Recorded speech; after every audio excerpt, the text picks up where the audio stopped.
On est dans un contexte aujourd'hui en 2026, je pense que tout à chacun le sait, hein. Il est compliqué de ne pas parler de d'IA si on parle de digital. Et là aussi, je crois qu'il y a une vraie vision et une stratégie qui a été mise en place par Wedia, pas simplement depuis l'année dernière, mais depuis un certain nombre d'années. Notre métier, c'est de vous aider à organiser vos photos et vos vidéos. Aujourd'hui, qui dit photo, qui dit vidéo, dit forcément intelligence artificielle, Generative AI, etc. Alors on en entend parler jusqu'à plus soif, hein, ça on va pas se mentir.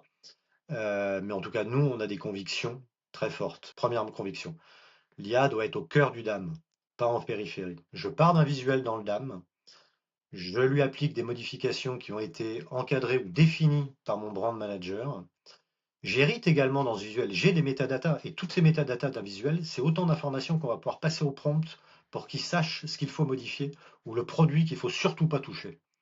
Donc ça, c'est vachement important. Et là, c'est bien parce que l'IA est au cœur du DAM que ça fonctionne. Et à la fin, l'IA, c'est aussi la capacité à mesurer l'efficacité des contenus. Nous inscrivons le DAM dans une boucle vertueuse où on mesure l'efficacité de ces contenus.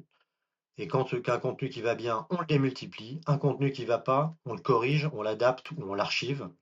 Et c'est toute cette logique un peu vertueuse qui va se construire à travers des agents et à travers de l'IA. Et c'est encore une fois bien là, bien pour ça que l'IA doit être au cœur du DAM.